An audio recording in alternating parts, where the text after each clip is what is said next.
بسم اللہ الرحمن الرحیم نحمده ونستعینه ونستغفره ونؤمن به ونتوکل علیہ اما بعد۔ یہ سورہ بقرہ کا 36واں رکوع ہے۔ اب سورہ بقرہ کے صرف 5 رکوع باقی ہیں۔ اس سے پہلے 4 رکوع یعنی آیت نمبر 261 سے لے کے 283 تک کل 23 آیات ہیں، جن میں مالیات سے متعلق خاص ہدایات اور ارشادات ذکر ہوئے ہیں۔ مذکورہ سبق میں اسلام کے معاشی نظام کے ایک اہم پہلو کا بیان ہو رہا ہے، جن کے 2 حصے ہیں۔ پہلا حصہ یہ ہے کہ اپنی ضرورت سے زائد مال کو اللہ کی رضا کے لیے حاجت مند مفلس لوگوں پر خرچ کیا جائے، جس کو صدقہ خیرات کہا جاتا ہے۔ دوسرا پہلو سود کے لین دین کو حرام قرار دے کر اس سے بچنے کی ہدایات ذکر کی گئی ہیں۔ اب یہاں سے تقریباً 2 رکوع تو صدقہ اور خیرات کے فضائل، اس کی ترغیب اور اس کے متعلقہ احکامات اور ہدایات پر مشتمل ہے۔ اس کے بعد کے آخری 2 رکوع سودی کاروبار کی حرمت اور ممانعت اور قرض ادھار کے جائز طریقوں کے بیان سے متعلق ہیں۔ صدقہ اور خیرات سے متعلق پہلے آیت کریمہ سمجھ لی جائیں، پھر انشاءاللہ اس کی مختصر تشریح بھی ہوگی۔ اعوذ باللہ من الشیطان الرجیم، بسم اللہ الرحمن الرحیم۔ مثل الذین ينفقون اموالهم فی سبیل اللہ کمثل حبۃ انبتت 7 سنابل فی کل سنبلۃ 100 حبۃ واللہ یضاعف لمن یشاء واللہ واسع علیم۔ آیت مذکورہ کا لفظی ترجمہ: مثل مثال، الذین جو لوگ، ينفقون خرچ کرتے ہیں، اموالہم اپنے مالوں کو، فی میں سبیل اللہ اللہ کے راستے، کمثل اس کی مثال کی طرح یعنی مانند، حبتن ایک دانہ ہو، انبتت اگیں، 7 سنابل بالیں خوشیں، فی میں، کل سنبلتن ہر ایک بال، 100 حبتن دانہ، واللہ اور اللہ یضاعف بڑھاتا ہے، زیادہ کرتا ہے، لمن جس کے لیے، یشاء چاہتا ہے، واللہ اور اللہ واسع وسعت والا، علیم جاننے والا ہے۔ آیت مبارکہ کا مکمل ترجمہ: ان لوگوں کی مثال جو خرچ کرتے ہیں اپنے مال اللہ کی راہ میں ایسی ہے کہ جیسے ایک دانہ، اس سے 7 بالیں اگیں، ہر بال میں 100 دانے، اور اللہ بڑھاتا ہے جس کے واسطے چاہتا ہے، اور اللہ نہایت بخشش کرنے والا ہے۔ جو آیت اوپر ذکر ہوئی ہیں ان میں اول اللہ کی راہ میں خرچ کرنے کے فضائل کا بیان فرمایا گیا ہے۔ قرآن کریم نے اللہ کے راستے میں مال خرچ کرنے کو کہیں لفظ انفاق بیان فرمایا، کہیں لفظ بعام، کہیں لفظ صدقہ، کہیں لفظ ایتاء الزکاۃ۔ ان الفاظ قرآنی اور ان کے جگہ جگہ استعمال پر نظر کرنے سے معلوم ہوتا ہے کہ لفظ انفاق، بعام، صدقہ عام ہیں، جو ہر قسم کے صدقہ، خیرات اور رضا الہی حاصل کرنے کے لیے ہر قسم پر خرچ کیا جائے، خواہ فرض ہو اور یا واجب ہو، یا نفلی ہو یا مستحب ہو۔ اور زکوٰۃ فرض کرنے کے لیے قرآن نے ایک الگ لفظ ایتاء الزکاۃ استعمال فرمایا ہے، جس میں اس بات کی طرف خاص اشارہ ہے کہ اس خاص صدقہ کے حاصل کرنے اور خرچ کرنے دونوں میں کچھ خصوصیات حاصل ہیں، لیکن جو احکام یہاں ذکر کیے گئے ہیں وہ ہر قسم کے صدقات اور اللہ کے لیے خرچ کرنے کی سب صورتوں میں شامل ہیں۔ یعنی جو لوگ اللہ کی راہ میں خرچ کرتے ہیں، حج میں یا جہاد میں، یا فقراء اور مساکین اور بیواؤں، یتیموں، یا امداد کی نیت سے اپنے عزیزوں دوستوں پر، اس کی مثال یہاں بیان فرمائی جا رہی ہے کہ جیسے کوئی شخص ایک دانہ گیہوں کا عمدہ زمین میں بوئے، اس دانہ سے گیہوں کا ایک پودا نکلے جس میں سے 7 خوشیں یعنی بالیں گیہوں کے پیدا ہوں، اور ہر خوشے میں 100 دانے ہوں یعنی بالوں میں 100 دانے ہوں، جس کا نتیجہ یہ ہوا کہ ایک دانہ سے 700 دانے حاصل ہو گئے، جس سے بات سمجھ میں آئی کہ اللہ کی راہ میں خرچ کرنے والے کا اجر و ثواب 1 سے لے کر 700 تک پہنچتا ہے۔ 1 پیسہ خرچ کرے تو 700 پیسوں کا ثواب حاصل ہو سکتا ہے۔ صحیح اور معتبر حدیث میں ہے کہ ایک نیکی کا ثواب اس کا 10 گنا ملتا ہے اور 700 گنے تک بھی پہنچ سکتا ہے۔ حضرت عبداللہ بن عباس رضی اللہ عنہ نے فرمایا کہ جہاد اور حج میں 1 درہم خرچ کرنے کا ثواب 700 درہم کے برابر ہے۔ الغرض اس آیت نے بتلایا کہ اللہ کی راہ میں 1 روپیہ خرچ کرنے والے کا ثواب 700 روپیے کے خرچ کے برابر ملتا ہے۔ قرآن کریم نے قبولیت صدقات کی شرائط میں اس مثال گندم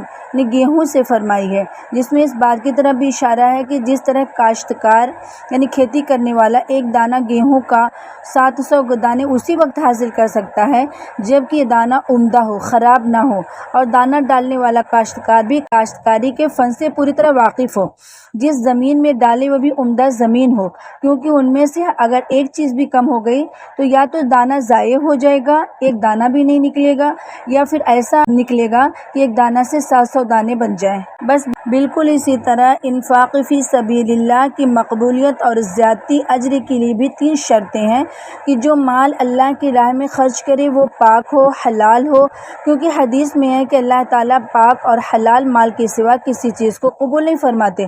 دوسرے، خرچ کرنے والا بھی نیک نیت اور صالح ہو، بدنیتی یا نام و نمود کے لیے خرچ کرنے والا اس ناواقف کاشتکار کی طرح ہوگا جو دانہ کو کسی ایسی جگہ ڈال دے کہ وہ ضائع ہی ہو جائے۔ تیسرے، جس پر خرچ کرے وہ بھی صدقہ کا مستحق ہو، کسی نااہل پر خرچ کر کے ضائع نہ کیا جائے۔ اس طرح اس کی مثال اللہ کے راہ میں خرچ کرنے کی بہت بڑی فضیلت معلوم ہو گئی۔ اگلی آیت میں ایسی چیزوں کا بیان ہے جو انسان کے صدقہ اور خیرات کو برباد کر کے نیکی برباد گناہ لازم کا مصداق بنا دیتی ہے، یعنی ایسا صدقہ و خیرات جو اللہ رب العزت کے نزدیک غیر مقبول ہوتا ہے۔ یہاں بھی پہلے آیت کریمہ سمجھ لی جائیں۔ آیت کریمہ یہ ہے، الذین ينفقون اموالهم فی سبیل اللہ ثم لا يتبعون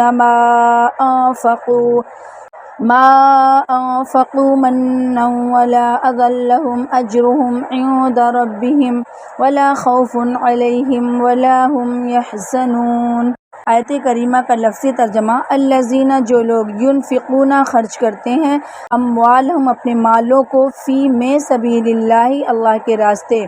ثم پھر لا یتبعون بعد میں نہیں رکھتے ہیں، ما انفقوا جو انہوں نے خرچ کیا، منن کوئی احسان، ولا اور نہ اذن کوئی تکلیف، لہم ان کے لیے، اجرہم ان کا اجر، عند پاس، ربہم ان کے رب، ولا اور نہ خوف کوئی خوف، علیہم ان سب پر، ولا اور نہ ہم وہ سب یحزنون غمگین ہوں گے۔ آیت مبارکہ کا مکمل ترجمہ، اور وہ لوگ جو خرچ کرتے ہیں اپنے مال کو اللہ تعالیٰ کے راستے میں، پھر خرچ کرنے کے بعد نہ احسان رکھتے ہیں اور نہ ستاتے یعنی کوئی تکلیف پہنچاتے ہیں، انہی کے لیے ہے ثواب ان کا اپنے رب کے پاس، اور نہ ڈر ہے ان پر اور نہ وہ غمگین ہوں گے۔ سابقہ آیت میں صدقہ کرنے کا صحیح اور مسنون طریقہ بیان فرمایا گیا۔ مذکورہ آیت میں بھی قبولیت صدقہ کی کچھ شرائط ہیں کہ جو لوگ اللہ کی راہ میں خرچ کرتے ہیں، پھر خرچ کرنے کے بعد نہ احسان جتاتے ہیں اور نہ جن کو دیا ان کو کوئی ایذا پہنچاتے ہیں، ان کا ثواب ان کے رب کے پاس محفوظ ہے، نہ ان پر آئندہ کے لیے کوئی خطرہ ہے اور نہ گزشتہ کوئی رنج و غم۔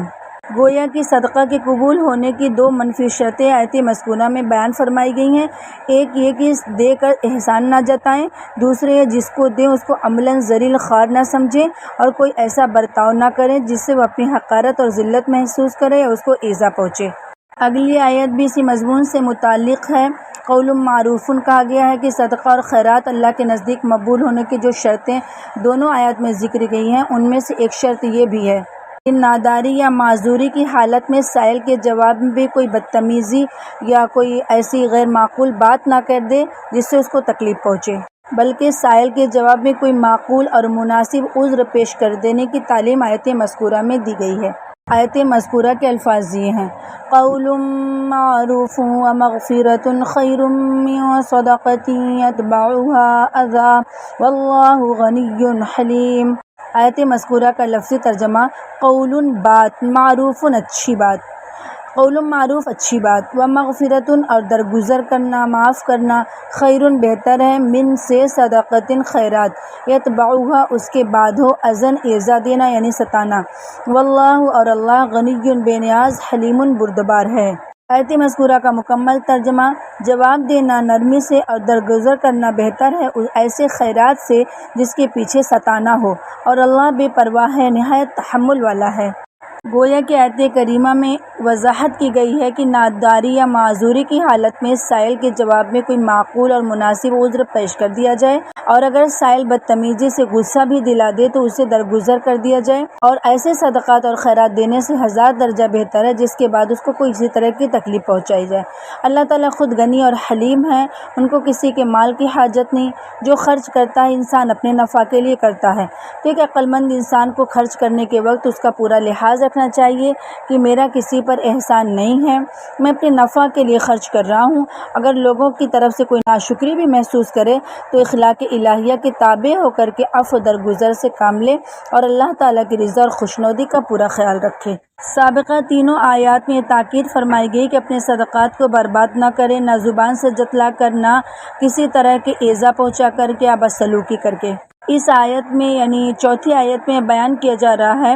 کہ جو لوگ نام و نمود کے لیے اللہ کے راستے میں خرچ کرتے ہیں اور اللہ تعالیٰ اور قیامت پر ایمان نہیں رکھتے ہیں، ان کی مثال ایسے مضمون سے دی جا رہی ہے جیسے کسی صاف پتھر پر کچھ مٹی جم جائے اور اس میں کوئی دانہ بوئے اور پھر اس پر زور کی بارش پڑ جائے اور وہ اس کو بالکل صاف کر دے۔ ایسے لوگوں کو اپنی کمائی ذرا بھی ہاتھ نہ لگے گی اور اللہ تعالیٰ کافر لوگوں کو راستہ نہیں دکھلائیں گے۔ اس سے قبولیت صدقہ اور خیرات کی شرط بھی معلوم ہو گئی کہ خالص اللہ تعالیٰ کی رضا جوئی اور ثواب اور آخرت کی نیت سے خرچ کرے، دکھلاوے یا نام و نمود کی نیت سے نہ ہو۔ نام و نمود کی نیت سے خرچ کرنا اور اپنے مال کو برباد کرنا ہے، اور آخرت پر ایمان رکھنے والا مومن بھی اگر کوئی خیرات محض نام و نمود اور ریا کے لیے کرتا ہے تو اس کا بھی یہی حال ہے کہ اس کو کوئی ثواب نہیں ملتا۔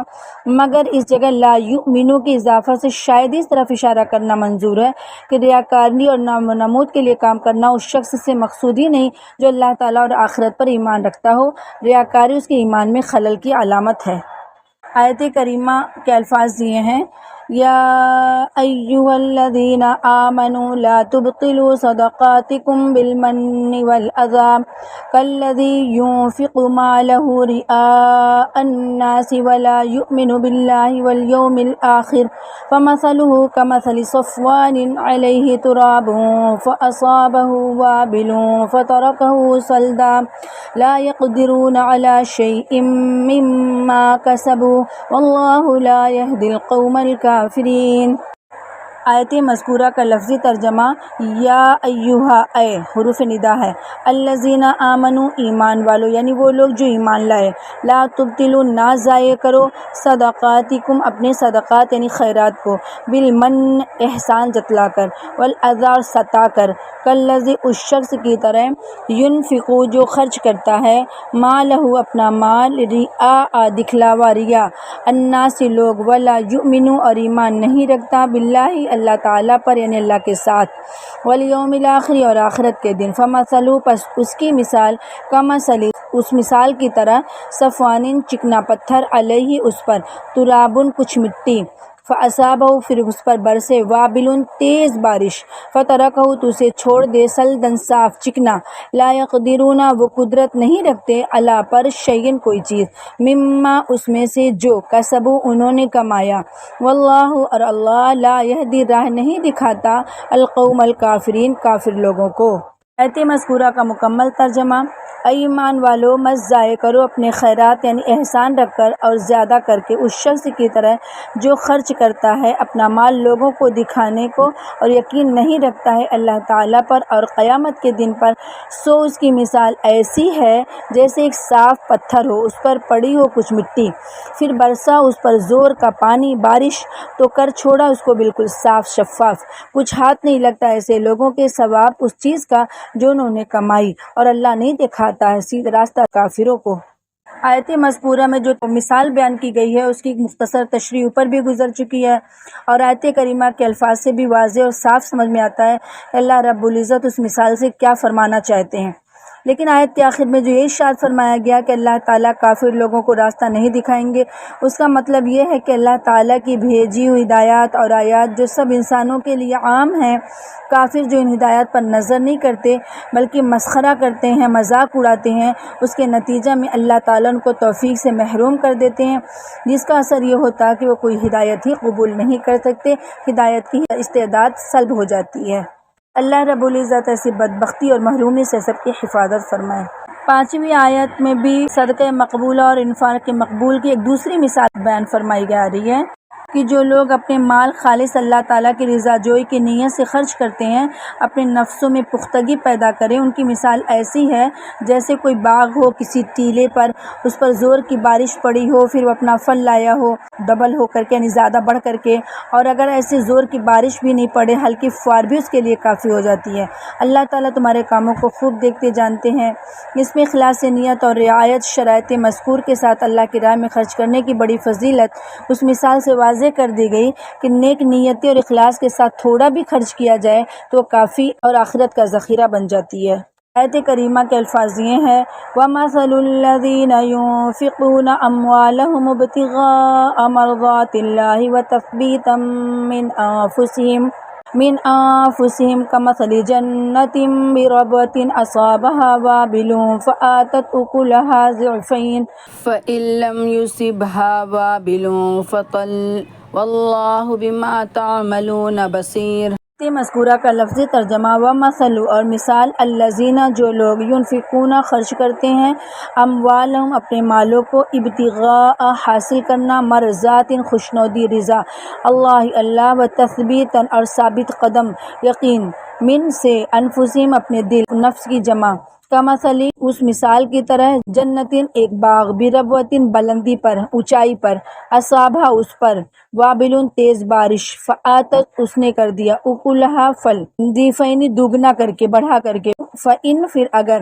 لم یصبہا نہ پڑی وابلن تیز بارش فتلن تو ہلکی فوار ہلکی بارش واللہ اور اللہ بما جو کچھ تعملون تم کرتے ہو بصیر دیکھ رہا ہے۔ آیت مذکورہ کا مکمل ترجمہ اور ان لوگوں کی مثال جو خرچ کرتے ہیں اپنے مال اللہ کی خوشی حاصل کرنے کے لیے رضامندی حاصل کرنے کے لیے اور اپنے دلوں کو ثابت قدم کر کے یعنی یقین کے ساتھ خرچ کرتے ہیں، ایسی ہے جو ایک باغ ہے بلند زمین پر، پھر اس پر زور کی بارش پڑی تو وہ اپنا پھل لایا دوگنا کر کے، اور اگر نہ پڑی اس پر تیز بارش تو ہلکی فوار ہی کافی ہے، اور اللہ تعالیٰ تمہارے کاموں کو خوب دیکھتا ہے۔ 6 آیت یعنی آگے آنے والی آیت میں صدقہ اور خیرات کے مقبول ہونے کی جو شرائط اوپر مذکور ہوئی ہیں ان کی خلاف ورزی کرنے پر باطل اور مردود ہونے کی بھی ایک مثال ذکر فرمائی جا رہی ہے،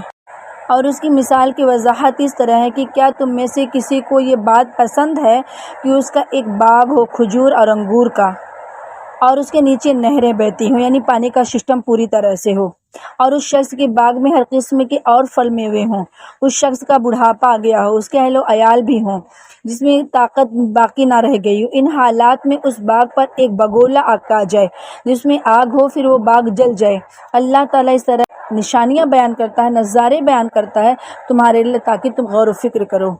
صدقہ اور خیرات کے باطل اور مردود ہونے کے متعلق جو مثال جو آیت ذکر ہوئی ہے وہ آیت کریمہ یہ ہیں، پھر مختصر تشریح اس کے بعد سمجھ لیں گے انشاءاللہ۔ أَيَوَدُّ أَحَدُكُمْ أَن تَكُونَ لَهُ جَنَّةٌ مِّن نَخِيلٍ وَأَعْنَابٍ تَجْرِي مِن تَحْتِهَا الْأَنْهَارُ لَهُ فِيهَا مِن كُلِّ الثَّمَرَاتِ وَأَصَابَهُ الْكِبَرُ وَلَهُ ذُرِّيَّةٌ ضُعَفَاءُ